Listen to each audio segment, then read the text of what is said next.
Yes.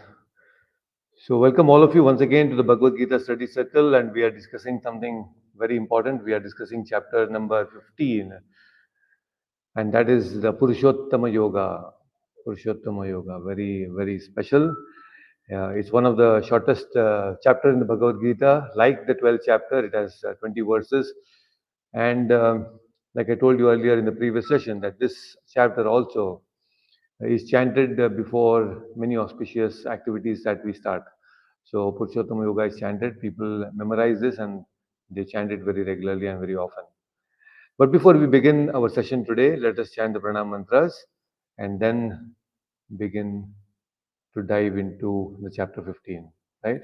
So the pranam mantras will be displayed on the screen. So all of you kindly join your palms and chant along with me.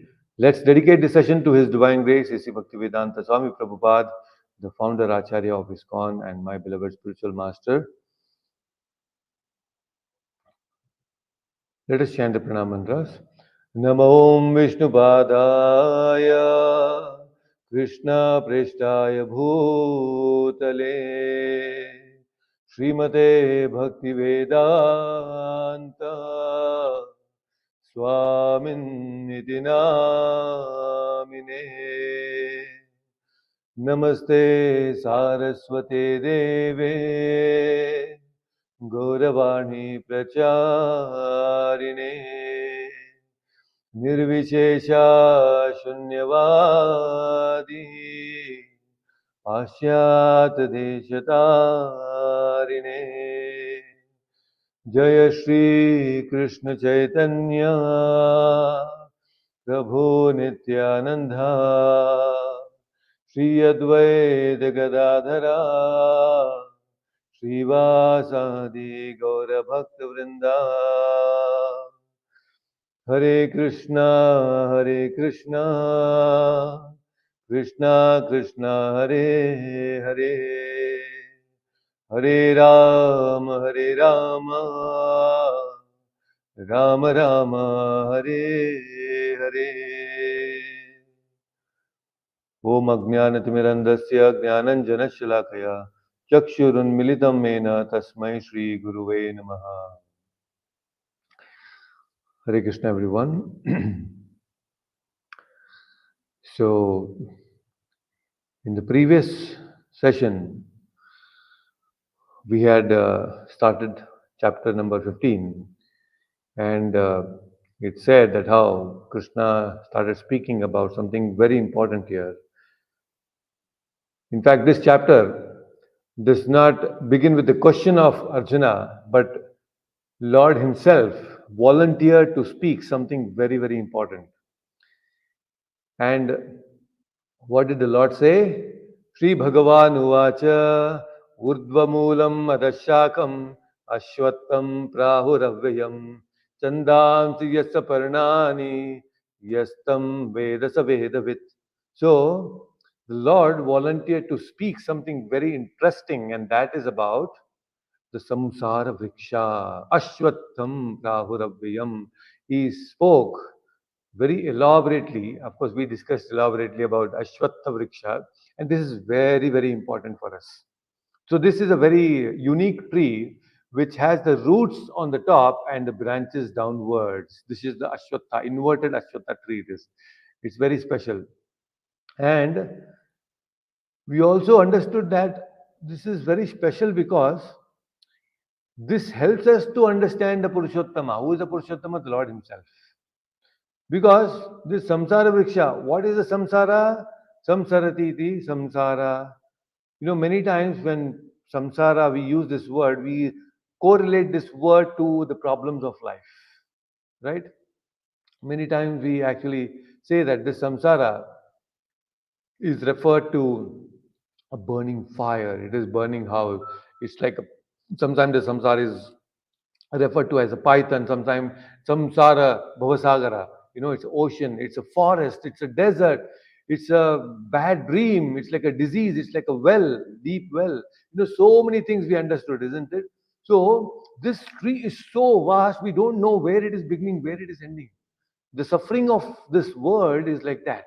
We don't know where it starts and where it ends. Samsara tree, this vriksha, is so complicated. But only when we have problems then we actually understand what is the real value of this human life, right? We understood that also. So Urdhva Moolam means what? The Moola, the root of this tree is none other than Krishna. We understood, right, that how Krishna, which is the Moola, the roots, is higher. Urdhva means higher, correct? So Krishna is higher. He is the one who is ruling and we are the ruled. Right? That's why he is higher. He is the cause and we are the effect. He is the nourisher, we are nourished. So that is why Krishna is higher. He is the Urdhva Moolam. Very, very special. Right?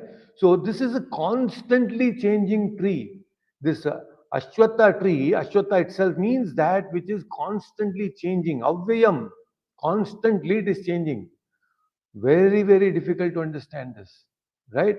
So we have understood this briefly about this tree in the previous verse, and now let us understand about this tree a little more, the description of this tree a little more in the next verse. Okay, so Hina Mataji, you can unmute yourself. We have Lakshmi Mataji also joining us on YouTube. Thank you so much for joining. So let us chant this second verse.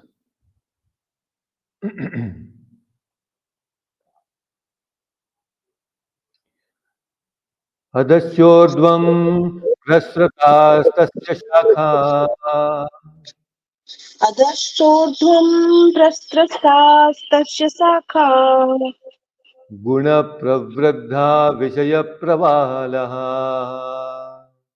गुणा प्रवृद्धा विषया प्रबाला अधश्च मूलानि अनुसन्ततन्त्यानि अधश्च मूलानि अनुसन्ततत्तानि कर्मानुबन्धीनि मनुष्यलोके. कर्मानुबन्धीनि मनुष्यलोके Let's chant it once again. अधश्चोर्ध्वं प्रसृतास्तस्य शाखा अधश्चोर्ध्वम् प्रस्तत्रास्तस्य शाखा गुणप्रवृद्धा विषयप्रवालः गुणप्रवृद्धा विषयप्रवाला अधस्य मूलाननुसन्ततानि अधश्च मूलानि अनुसन्ततानि कर्मानुबन्धीनि मनुष्यलोके. कर्मानुबन्धीनि मनुष्यलोके. Wonderful. Please read the translation. The branches of this tree extend downward and upward, nourished by the three modes of material nature. The twigs are the objects of the senses. This tree also has roots going down, and these are bound to the fruitive actions of human society. Hare Krishna. Yes. Thank you so much. So, adhaschordvam prasratas tasya shakha. This has branches which are going upward and downward, and this whole tree is nourished by what? Guna pravradhaha. This is the inverted tree, but this tree is nourished by the three gunas sattva, rajas, and tamas. Vishaya pravalaha. Vishaya pravalaha means the twigs are constantly growing, and we just don't know which is the main root, which is the main stem, because so many branches are coming downwards also. So it's just difficult to understand. This Ashwatha, this people tree is very huge. If you go to this Kolkata Botanical Garden or here in Bangalore also, we have one Dodda Aladamara. It's very huge. It is so huge, we just don't know which is the main, the stem and which is the other one. We just cannot understand. Right? Very, very complex this tree is. This whole Ashwatha tree is very complex. And that's why we have to understand this complex tree. Because our life itself is very complex right now. And Krishna is trying to simplify to understand this complex world, our complex life, through this analogy. this beautiful example of Ashwatha, this inverted Ashwatha tree, right? So, like I told you, this whole tree has leaves, which are the Vedic mantras. And these Vedic mantras, the leaves, what they do, they actually nourish the tree. But now, this nourishment of the tree is done by the leaves, which are the Vedic mantras. But what type of Vedic mantras? These are the Karma Kanda portions of the Vedas. So the Karma Kanda mantras are the leaves which nourish the tree. In the last session, we understood, right? So there is whole Vedas, broadly speaking, is divided into Karma Kanda and Jnana Kanda, right? So 95% is all Karma Kanda only. Balance is little bit of is Jnana Kanda. Jnana Kanda, you actually asks us to develop detachment and cut off this tree. They are not talking about nourishing the tree, but whereas the 95% is actually talking about nourishing this samsara vriksha. Correct?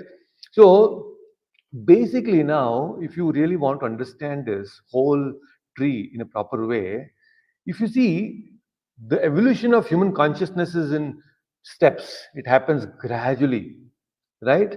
Most of us also actually have gradually evolved to this extent that we are in today. But basically, most of the people that we see in the world, what is the general consciousness that they have? The consciousness is that they believe that there is no God. It begins there. They don't want to believe in God. There is nothing called as God. That is the first stage. People in general, they don't really accept God. They don't have this thing. So for them, what they see is they believe. They don't see God, that's why they don't believe in God. But what they see is what? They see this world. So for them, the second stage is what is they believe in this world. The first step is people don't believe in God. The second stage is they believe in this world because they see, they can experience this world. So that's why for them, the world is real. God is unreal because they cannot really perceive God. But they can perceive this world. That's why the world is real for them. That is the second stage. They try to understand, analyze this. But the problem is, this world they may analyze and experience, but they are still suffering in this world, right? They just don't understand why the problems of this world exist. Why am I suffering? So then somebody comes and tell them, you see, you are really suffering in this world. Why don't you pray to God? That God which they have not seen, there is some unknown force. So when somebody goes and tells them, why don't you pray to God? Then what they do, okay, I am really suffering right now. I want a solution and have tried all the different kinds of material solutions and I'm still suffering. I'm not getting the solutions for my problems. This person is telling me to pray to God. Okay, let me go and pray to this unknown God. So with little faith, adhav shraddha, that's the beginning of our spiritual life. Then they go and start praying to God. And then what happens is they pray to God and some of their problems get resolved. And it happens also. Krishna really solves the problem because Krishna says in the previous chapters he has mentioned, right, that how there are four kinds of people who come to me: those who are distressed, those who are in knowledge, those who are in need of knowledge, those who are inquisitive. Such people come. Those who are in need of money, such people actually come to Krishna. So such people who are really suffering, one kind of person who really come to Krishna is those who are suffering. So these suffering people, when somebody tells them go and pray to God, they start praying, and Krishna says, "Okay, I'll solve the problem." And when they see that some joy, some happiness is coming, and their problems are getting resolved, what happens is they develop that faith in God. They develop that trust and love in God. That devotion increases when their problems are solved, right? This is what happens. Mostly, what happens is when our problems are solved, we get attached. We start thinking, oh, this is so nice.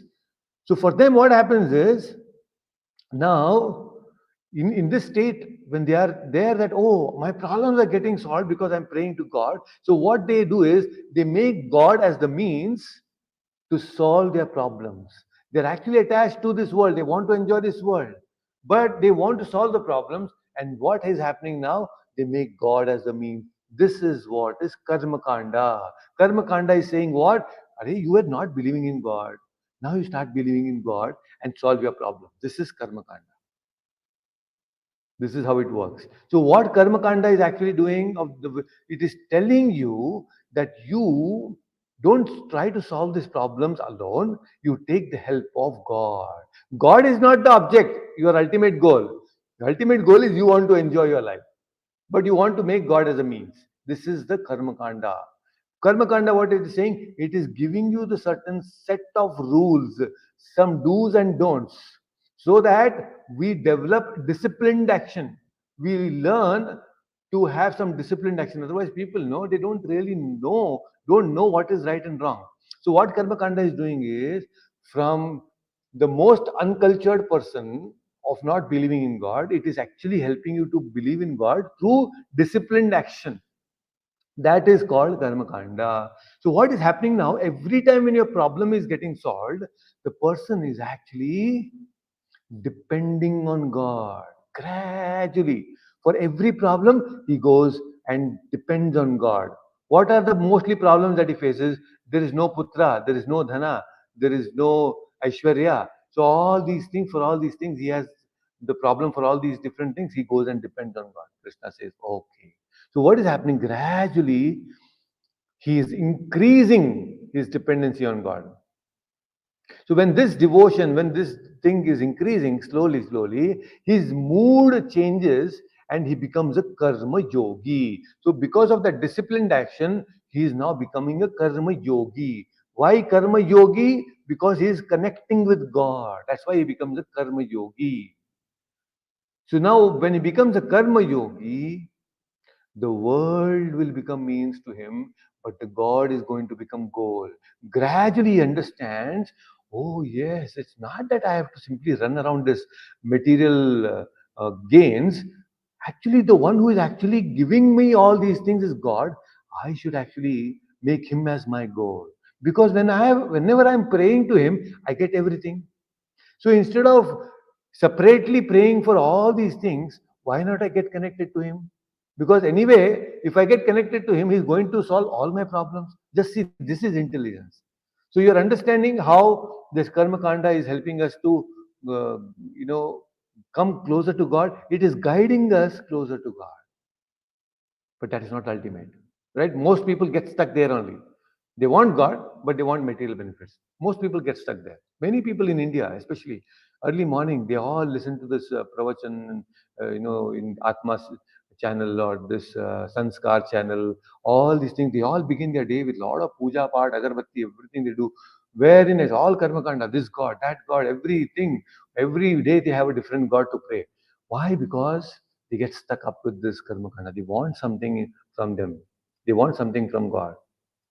But what is our goal? We want to become the servant of God. That is the culmination of all realization. See, from no God, we are going to the ultimate culmination, and that is I am the servant of God. Right? That is the channel that we are all getting tuned in now. That is how we are all focusing our energies to move towards that direction, that I want to become the servant of God. Right? So, like I told you earlier, this tree is nourishing, this leaves are nourishing this tree. This nourishing is what we have to stop now. Right? We have to stop nourishing this samsara tree. Enough. So, the one who knows this is called a Vedavit. That's what Krishna is telling in the previous verse. One who knows this tree, understands this tree properly, then he is called a Vedavit. He is an intelligent person. So we have to become intelligent. Let me not nourish this tree now. I have done enough to this. And not just this life, many, many life I have been nourishing this tree. So now I should stop this samsara tree. I should learn how to understand this tree and chop it off. Right? So this description is very nicely told, that how here in this verse it is said that the roots are going, the branches are going up and down, up and down. And this is nourished by what? Guna pravrittaha.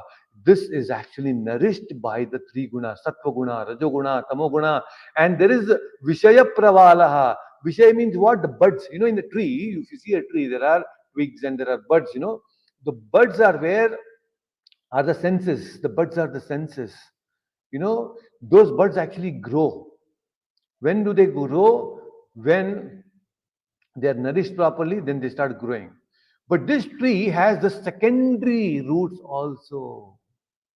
So there is a main root, there is a tree that has a tap root, it is called. Main root is called the tap root.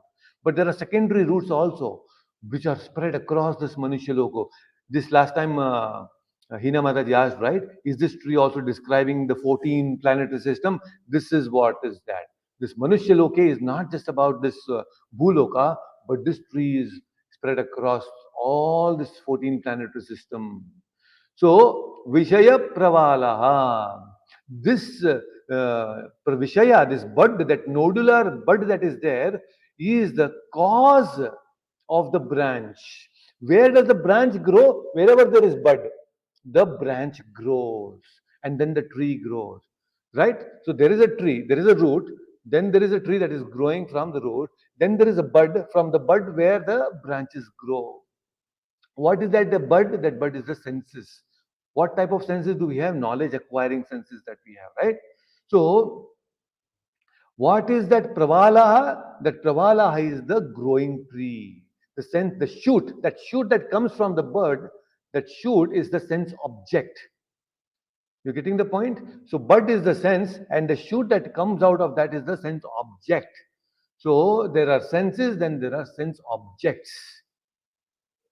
right? So there is eye, there is a form. There is sound, there is ear. That is sense and scent. These branches which are coming out of these shoots are what? Now, the 14 planetary system. The 14 planetary system beginning from this planet. Which is this planet? Which is we are living in? It's called the Bhuloka. So Bhuloka. Above the Bhuloka, there is Bhuvaloka. Above Bhuvaloka, there is Swaloka, Swargaloka. Above that, there is Mahaloka. There is Janaloka. There is Tapaloka, Satyaloka. So these are the 7 planetary system which are there on the top. Middle is the Bhuloka. Above that there are 6 loka. Right? Then there are below, down 7 planetary system. Atala, Vitala, Sutala, Talatala, Maharloka, Rasatala, and then there is Patala. So these are the lower planetary system. So this whole branches that we are seeing, which are moving upward and downward, are nothing but these planetary system which are on the top and the planetary system which are on the downwards. These are the shoots coming out, branches which are coming out of this tree, the 14 planetary system. So now, Prabhuji, where are these 14 planetary systems? We cannot see them. Yes, we cannot prove nor disprove these 14 planetary system through our material senses. We really cannot, if somebody asks us, oh, give me the proof of that, these 14 planetary system are existing, 7 above, 7 below, we cannot give because we don't have the means to prove or disprove this world. So if we want to judge, the color of this mobile, how do I judge? I judge it through my eyes. How do I judge? Through my eyes. But what is that eye? That eyes is the means to judge the color, right? I have a means called eyes. I'm speaking to all of you. You are listening. You have the means to hear. And what is that? The means is the ears. I am able to communicate sitting from here to people wherever you are. We have a means called the internet. Through that, we are able to communicate. But now, if I have to, we have want to understand about these 14 planets. We don't have the means. That's why we are not able to understand. But what we have is, so for example, the same example, we apply this is called pramana. This is called pramana. There is a pratyaksha pramana, experience through the senses. There is anumana pramana, there is a shabda pramana. A blind person cannot see the color, but he can what? He can only understand about that through Shabda Pramana. If somebody explains to him, then he can understand. That's called Shabda Pramana. He cannot see, but he can hear and understand from those people who have seen. So what are the Vedas? Vedas are the realizations of great rishis and munis, Upanishads, right? All this, the Shabda Pramana, the Shruti. Shruti is what? One is Veda himself is coming from the Apaurushya, Lord. At the same time, Upanishads are what? Upanishads are the realizations of the great acharyas. So when we hear the Shruti Pramana, then we can understand, yes, there is something like this that exists. So we depend on the Shastras. That is called the Veda Pramana, the Shabda Pramana. We don't believe or just prove. So that's why these pramanas, when people are asking prove or disprove, no, there are so many things we cannot actually experience directly, but we understand through hearing. So now please understand. Let us come back to the tree. There is a shoot, there is a bud, then there is a shoot that emerges from the bud, right? Now, how does that nourishment come? That nourishment for the bud is coming from the three guna, sattva guna, rajoguna, and tamoguna. And then there is a shoot. That shoot is nothing but the secondary roots come, they grow gradually. When the branch comes, the branch itself is giving the secondary roots. Secondary roots are coming, so many. That's how the people tree grows. Now, as the shoot becomes a branch, see, there is a bud, there is a branch. That branch itself will again develop the secondary roots. It starts giving roots which are moving downwards, and it comes to the ground again. Very complicated this. So, what is happening is when we nourish this bud, it is growing into the shoot and then it's growing into the secondary branch, and those branches are further giving secondary roots. It is nothing but called vasanas. So, what is happening is the secondary roots which are growing are nothing but vasanas. What is happening? Let us understand technically now. When we are exposed to the sense objects, the secondary branches, when we are exposed to the secondary sense objects, we develop raga and dvesha. We develop attachment. Then, because of that attachment, the vasanas are formed. That vasanas are motivating our actions. So, this change which is happening constantly from the bud to the shoot to the secondary root is nothing but samsara sagara or samsara chakra. Let us understand this through analogy. Very, very interesting. There was a person. He is a big time coffee expert. He has a very big business, a coffee business.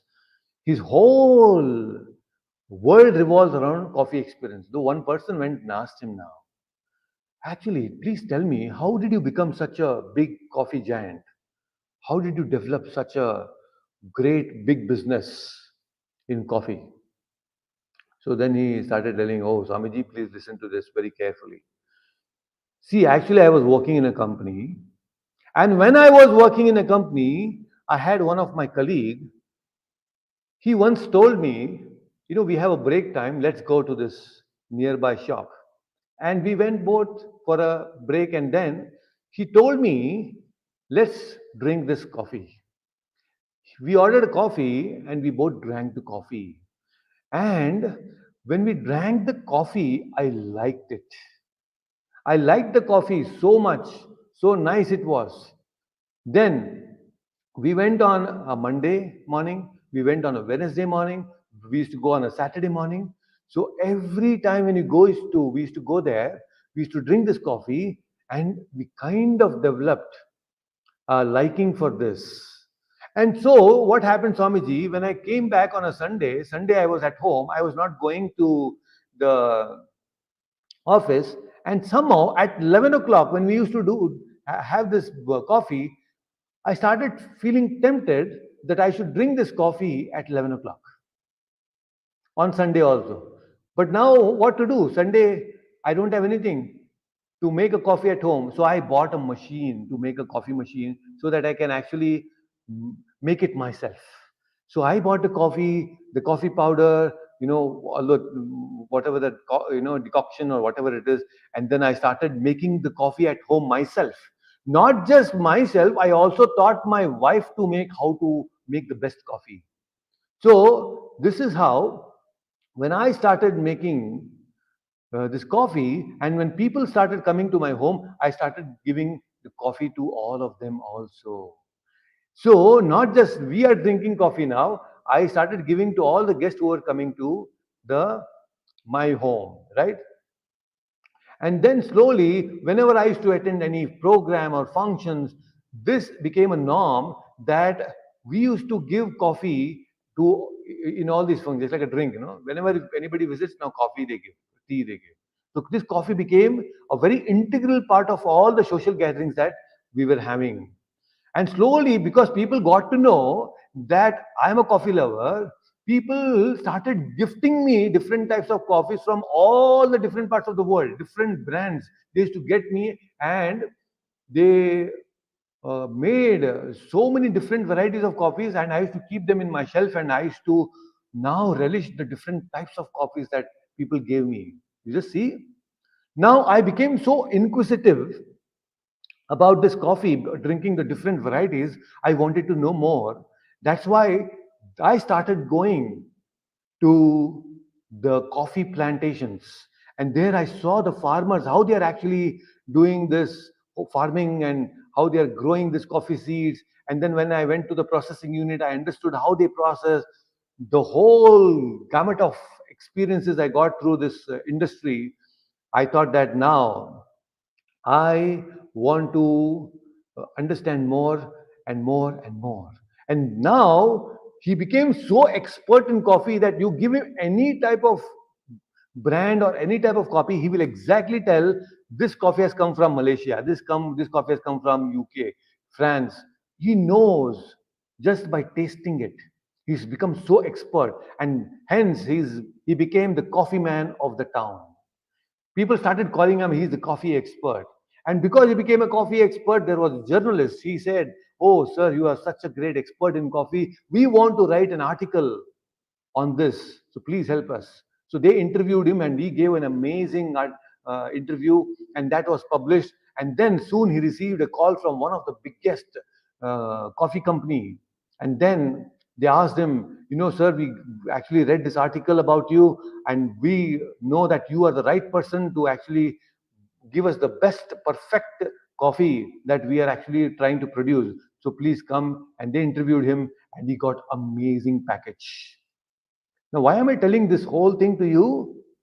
I'm telling this because this is how, this is how it all started, from one simple thing of drinking a coffee with a friend. And this is same. It's not just about the coffee.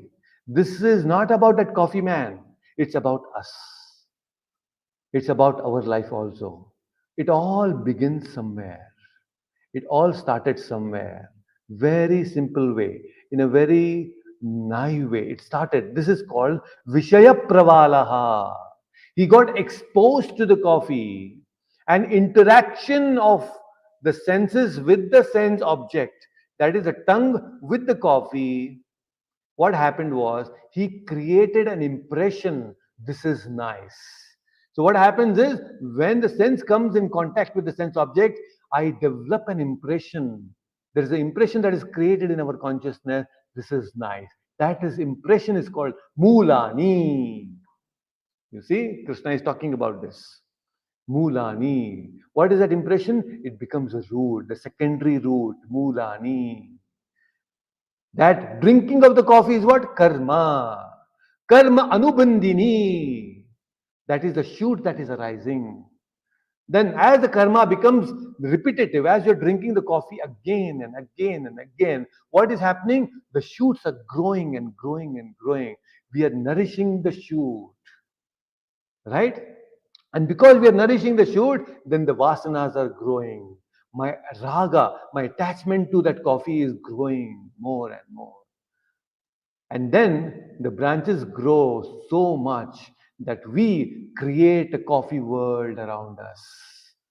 And this is similar to each of the different things that we see people experience in the world. There is one more, that yoga, there was a yoga instructor. You went and asked him, "Okay, how did you become a yoga instructor?" He said that actually I was having asthma problems. I was so much diseased. It was a hopeless condition. Even the doctors had actually given up on me. It was such a hopeless condition. I had no hopes at all. I was suffering so much. And then somebody told me, "No, no, you go to that ashram. Probably that will cure because that ashram has cured many people. You go to that ashram, and when I went to the ashram there was one 80-year-old yoga master. I told and explained to him about my situation, and then he said, "Don't worry. You just follow my strict regimen that I'm going to give. I'm going to give you one instruction, a set of instruction. Just strictly follow. All asthma will go, but you have to strictly follow. You have to do whatever I say." This person was like, "I have tried everything to solve my asthma, but now I have been, so much of wheezing and so much of suffering. I have not just disturbed internally, but I'm disturbing my family members also. I wake up in the night, I cough, I keep the pillow on my below my head. All things I have tried, I have suffered so much. I am ready to do anything that you say." This kind of dependency was there now. I'm ready to hopeless condition he was in. And this yoga master, he told him, "Come on now, get up early in the morning at 4 o'clock," and then he's putting cold water on the head. This person is like, "What? Are you going to kill me? All the other doctors have told me that cold water is not good for asthma." This fellow, this 80-year-old yoga master is saying, "Just listen to me and follow whatever I say." Not just that, then there is something called a spinal bath. Then there is vastraneti, jalaneti. They actually put the cloth in the mouth. A lot of about meters and meters of cloth is put in the mouth, and then it is pulled out. It's called vastraneti. Then jalaneti, water is put inside through the nose. Oh, so many things have happened. Then they made him pranayama, then raw food. Then slowly, gradually, over a period of time, in a month's time, his asthma reduced. He started following that. And for 3 months, it was almost gone. And within these 3 months, he had read so much about how diet can actually help.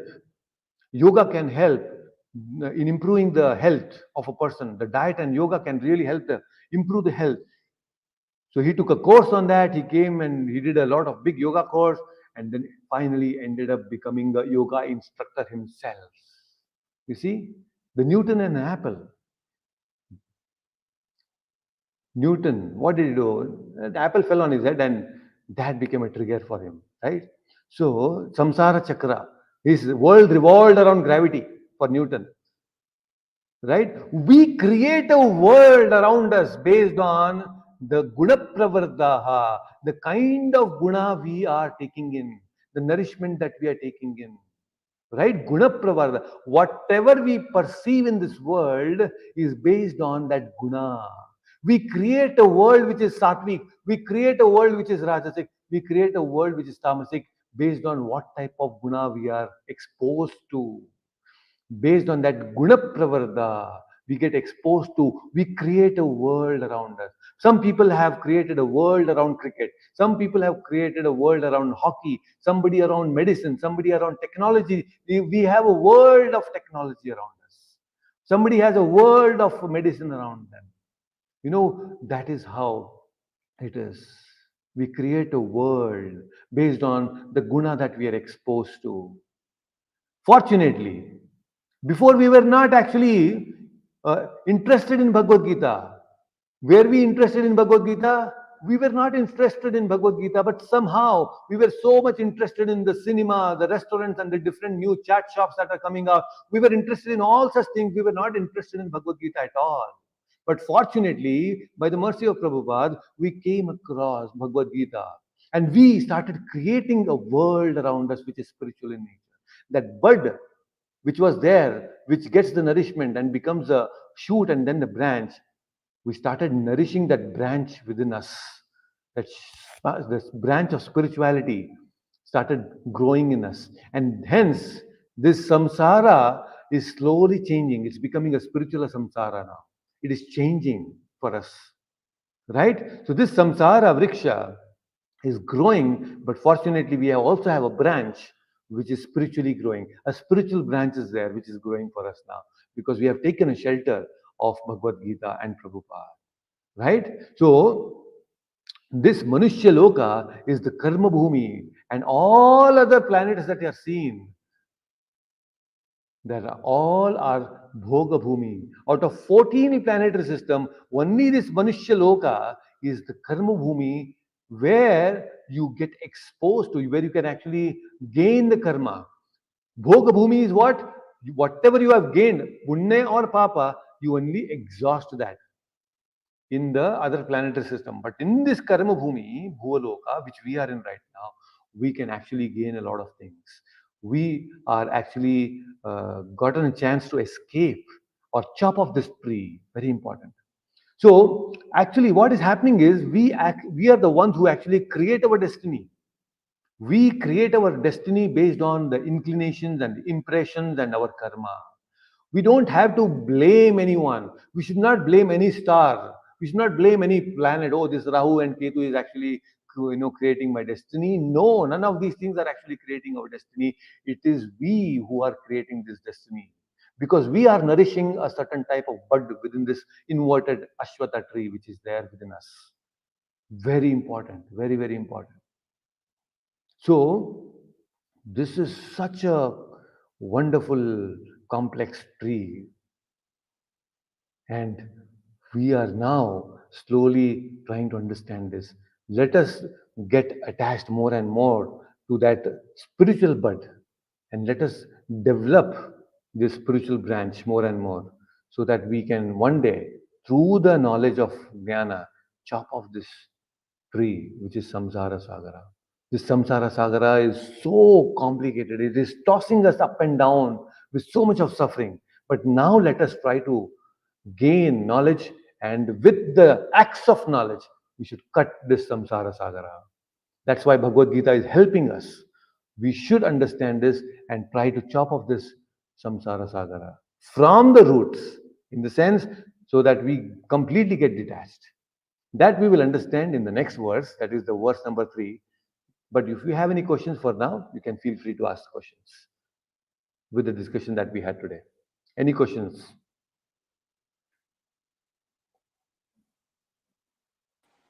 Prabhuji, Very interesting. Yes, go ahead.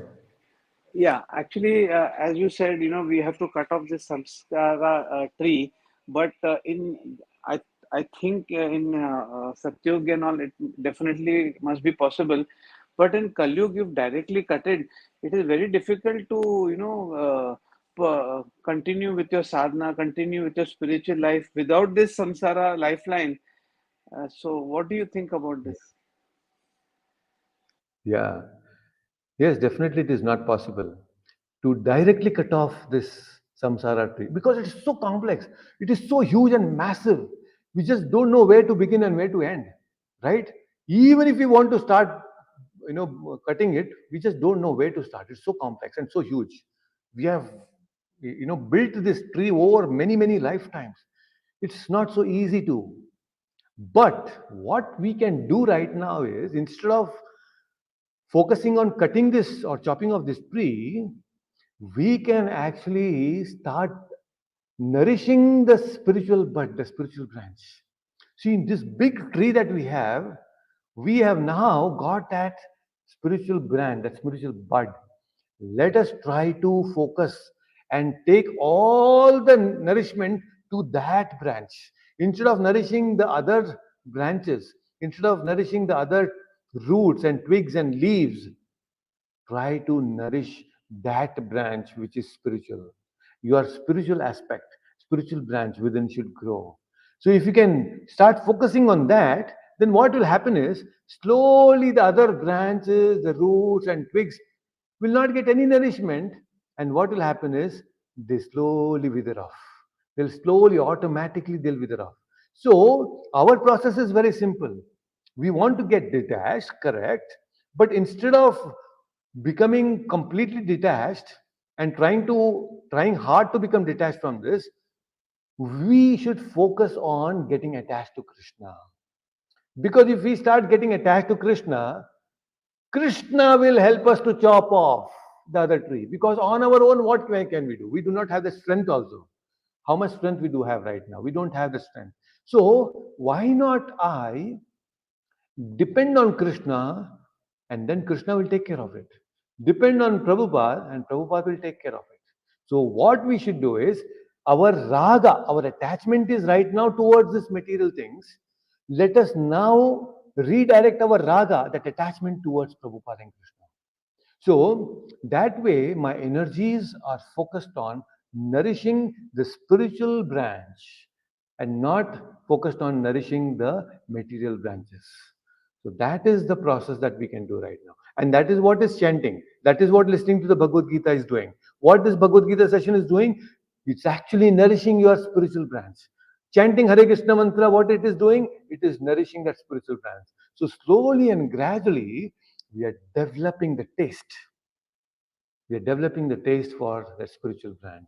And when you develop that taste more and more, more and more, more and more, it is what is happening is you are creating wonderful spiritual impressions in your mind. And because that spiritual vasanas are increasing in your consciousness, those vasanas are driving your actions to perform spiritual action. See, when we perform any action, why are we doing what we are doing? Is because of the embedded vasanas in our consciousness.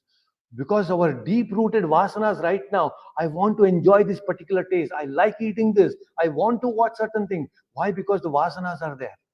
But now, when we develop the spiritual vasanas, then our actions are redirected more and more. So, repeated action, repeated listening to Bhagavad Gita, repeated chanting is actually developing the vasanas. So, what we are doing, why we are telling again and again, week after week, we are listening to Bhagavad Gita Sunday after Sunday. Why this is happening? Because our consciousness is getting more and more transformed because we are developing spiritual vasanas. And when we have all these spiritual vasanas, it is telling, oh, let's do the spiritual action of chanting, reading Bhagavad Gita. Oh, let us go on a trip to Mayapur. What is all this? It's all but our vasanas are getting transformed. Slowly but gradually, it is for sure will change. This will happen. Not directly, you don't have to do it directly. But Vinodji, it will happen for sure over a period of time. Meanwhile, keep doing your work, your duty. Slowly, whatever duty you are supposed to do, keep doing it. Results will come automatically. Whatever result has to come, it will come to you.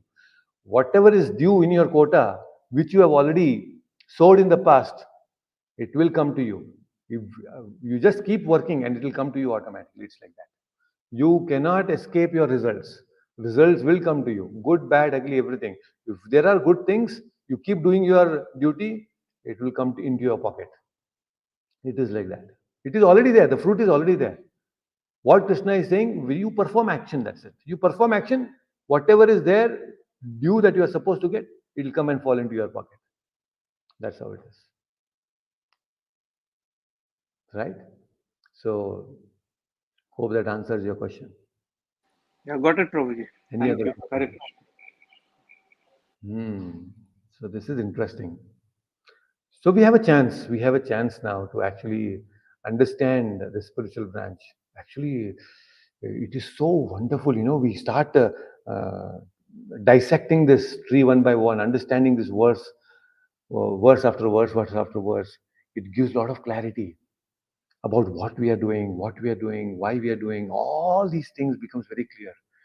So you are understanding now how this samsara sagara we are building around us. People can start just with a sip of a coffee, and they create a world around coffee for them. If a person like that can create a world of coffee around them, why not we can create a world of spirituality around us? Why not? When people in this world can create so many different things around them, why not we create a world of spirituality around us? It is very much possible. Very much. So that is the strength. That is how it is. So we should, that's why, associate with devotees again, more and more, more and more, so that we nourish this tree nicely. Otherwise, outside it gets dried up. It very, very easily gets dried up. If no association, it gets dried up. This Bhakti Lata Bij will grow only in the association of devotees. It's very important. That's why Sadhu Sangha is important. Right? So, any other question?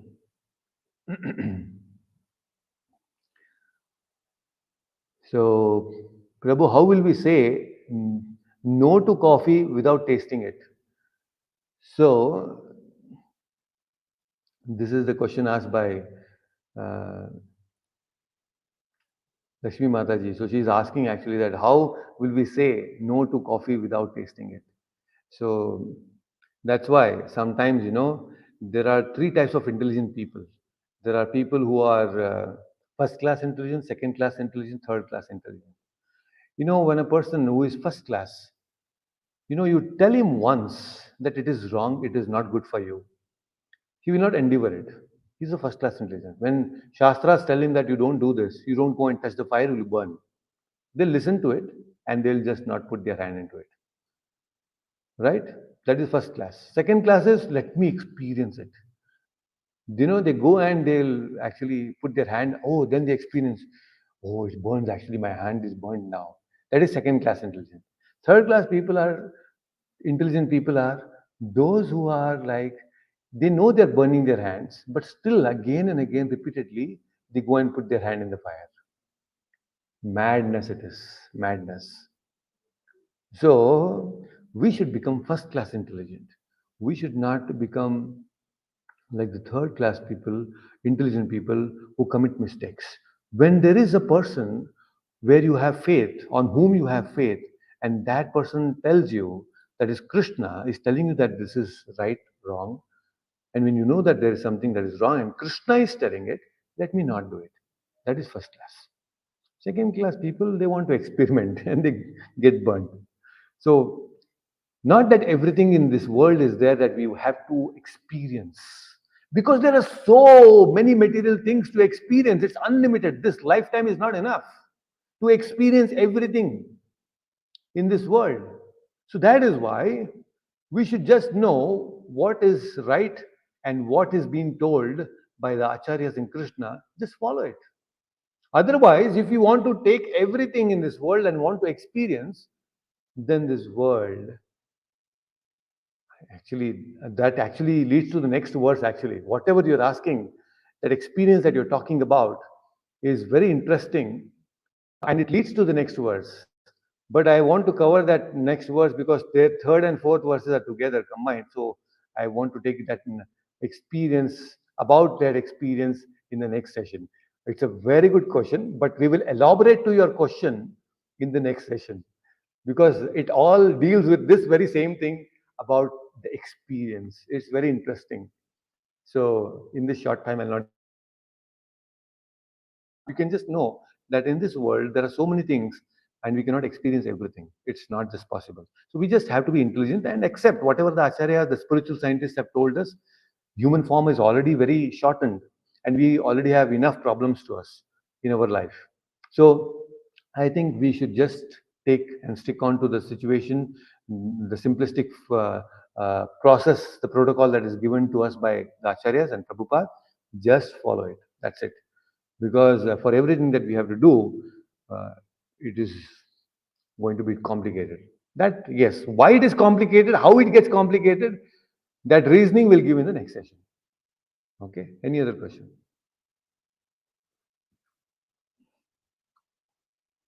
And this is good also because when we have questions, it is also indication of our intelligence. It's indication that we are processing the knowledge that we are listening to. So that is very important. Good. So if you have any more questions, you can always feel free to ask them in the WhatsApp group.